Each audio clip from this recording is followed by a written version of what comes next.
Joule, 2340 joules के आसपास, 2340 joules. तो ऐसे में अगर हम इसकी यहां पे बात कर रहे हैं तो ये बहुत ज्यादा है। थोड़ा और इसको चेंज करें, लगभग ये है 2230 जूल्स के आसपास। तो ऐसे में अगर हम कहें तो वेपर से वाटर में कन्वर्ट करने के लिए हमें पुनः वही एनर्जी देनी पड़ेगी जिससे वो वापस हाइड्रोजन बॉन्ड्स बना सके, और वाटर से आइस में ले जाने के लिए भी हमें वापस वही 80 कैलोरीज देने पड़ेंगे जिससे वो हाइड्रोजन बॉन्ड्स बना के चतुष्फलकीय स्टेट को वापस कवर अप कर सके। दैट इज गुप्त ऊष्मा, उसकी लेटेंट हीट।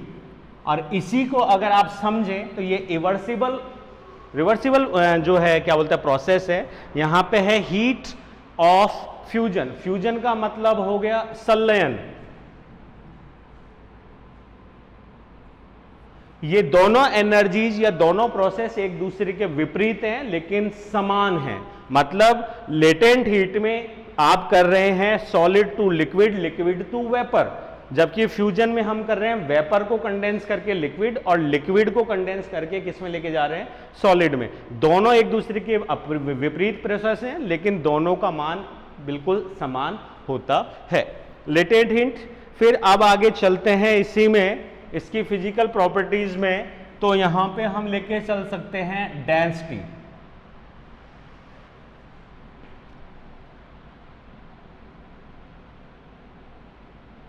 Of water.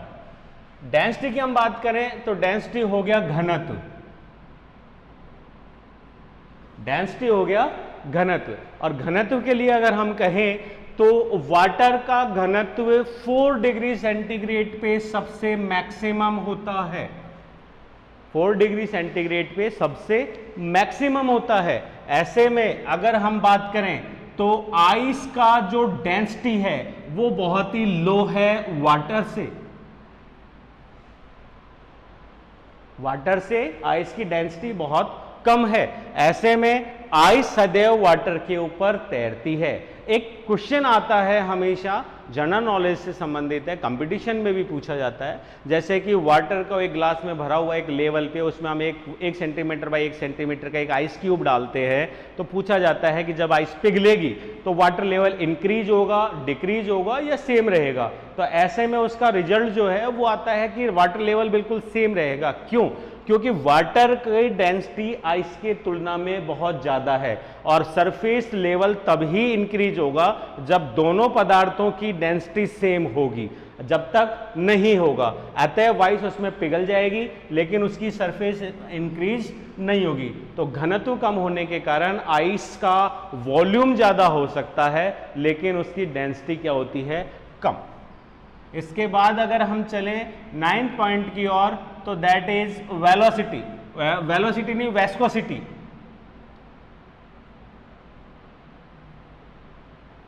श्यानता। वेस्कोसिटी की मैं बात करूं तो ये तरल का एक गुण है, ठीक है, और यह उस तरल को बहने योग्य बनाता है। यहां पे वेस्कोसिटी की गुण हम इसलिए कह रहे हैं क्योंकि प्लांट के जाइलम की ट्रैकेट्स एंड वेसल्स का व्यास बहुत कम है। वो सब एक दूसरे से कांटेक्ट करके एक लार्ज कैपिलरी ट्यूब के समान संरचना बनाती हैं, ठीक है, जैसे कि लगभग 80 मीटर ऊपर तक यूकेलिप्टस। तो ऐसे में यहाँ पे वेस्कोसिटी जरूर है। वेस्कोसिटी के गुण के कारण ही पाइप में से वाटर जो है वो फ्लू हो सकता है, क्योंकि अगर हम पानी को सिंपल कहीं फर्श पे ढोलेंगे तो वो जहाँ पे ढलान होगी उधर बह जाएगा। तो ये जो बहने का गुण है उसी को ही हम शांता या वेस्कोसिटी कहते हैं। तो अन्य लिक्विड की तुलना में पानी का वेस्कोसिटी गुण काफ़ी अच्छा है। इसके बाद अगर हम बात करें वेस्कोसिटी तो अब हम यहाँ पे ले सकते हैं टेंशन, सरफेस टेंशन।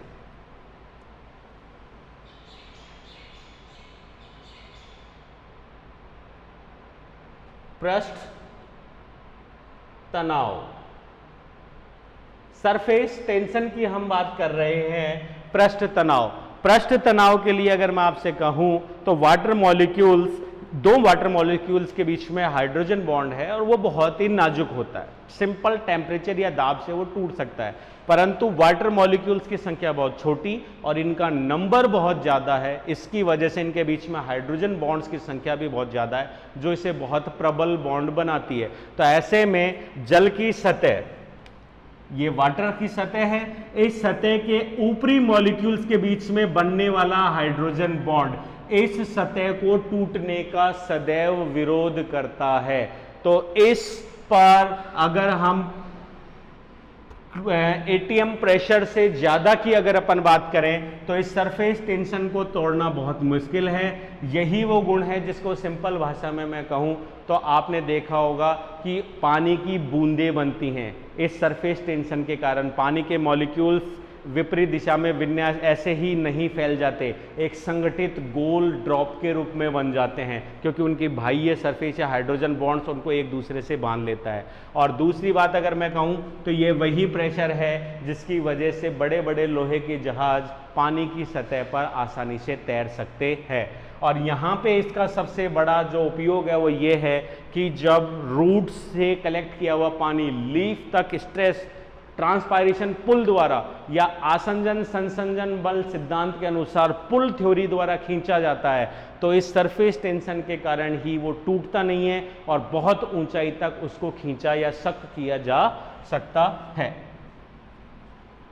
अगला पॉइंट अगर अपन बात लें तो इसी के अंदर हम एक ले सकते हैं टेंसिल स्ट्रेंथ। टेंसिल स्ट्रेंथ की हम बात करें तो इसको हम बोल सकते हैं एक तरीके से तन्यता।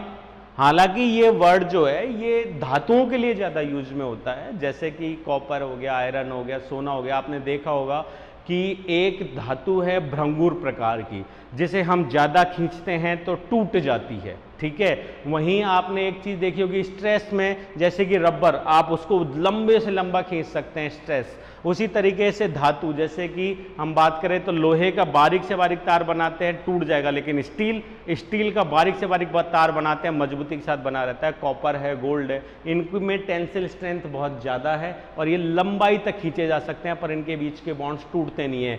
वही गुण है जल का, जिसकी वजह से ये ज़्यादा लंबे प्लांट्स में भी ट्रांसपायरेशन पुल द्वारा बिना कॉलम को तोड़े लगातार खिंच जाता है।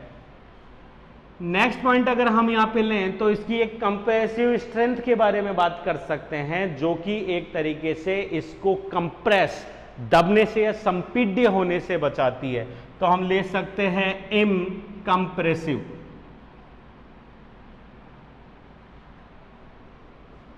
स्ट्रेंथ। इनकंप्रेसिव का मतलब हो गया संपीड्य। संपीड्य का मतलब आप देख सकते हैं, आप एक रबड़ लीजिए, आप उसको दबाइए, वो दब जाएगा। वहीं आप जो है वो किसी और, ठीक है, वहीं आप इस चीज को, एक लोहे को लीजिए, वो आप नहीं दबा सकते। तो नॉर्मली अगर मैं आपसे कहूं तो आपने देखा होगा कि दिन के टाइम पे या रिपिंग फ्रूट्स जो हैं, परिपक्व फल, उनको आप दबाते हैं वो दब जाते हैं, लेकिन जो कच्चे फल होते हैं वो दबते नहीं हैं। तो ऐसे में सेल्स के अंदर पानी के इकट्ठे होने से जो टीबी प्रेशर लगता है, टर्जिड प्रेशर, जिसको हम टीपी कहते हैं, उसके कारण उनमें एक कंप्रेसिव स्ट्रेंथ आती है।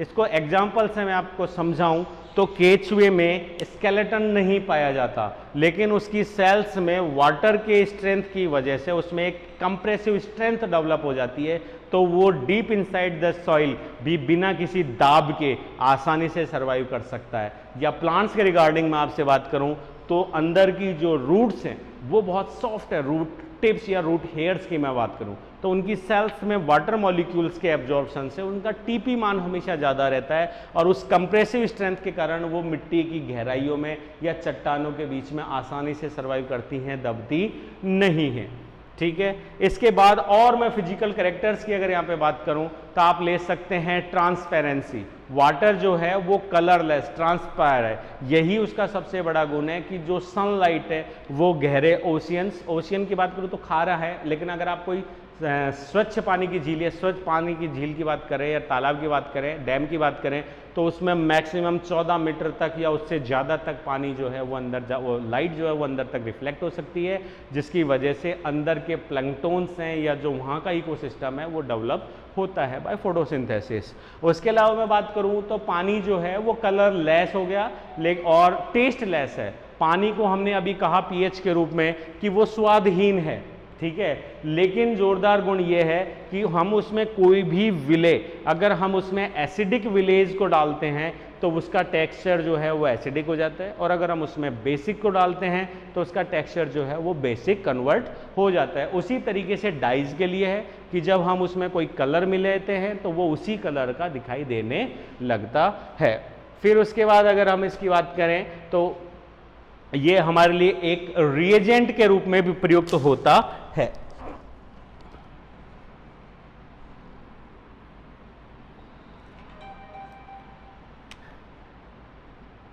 As a reagent, अभिकर्मक।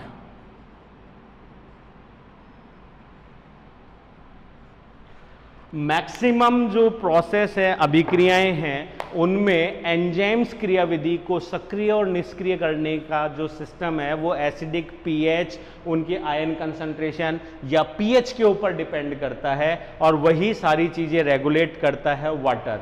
तो हम वाटर को एक रेगुलेट रिएजेंट्स के रूप में भी प्रयुक्त करते हैं, क्योंकि मैक्सिमम उपापचय क्रियाएं जो है वाटर द्वारा कंट्रोल की जाती हैं। और सिंपल शब्दों में मैं कहूँ तो प्लांट्स के अंदर लाइक फोटोसिंथेसिस, तो फोटोसिंथेसिस में इलेक्ट्रॉन एंड प्रोटॉन की उपस्थिति, उनका ब्रेकडाउन, वाटर मॉलिक्यूल का ब्रेकडाउन से ही आयनाइजेशन के फलस्वरूप ही कंप्लीट होता है। दूसरा वहाँ पे CO2 का ब्रेकडाउन और उसमें से कार्बन द्वारा कार्बोहाइड्रेट का बनना एक सबसे बड़ी उपलब्धि होती है। तो आज की क्लास यहीं के लिए, अगली क्लास में हम यहाँ पे डिस्कस करते हैं importance in plant life. Thanks.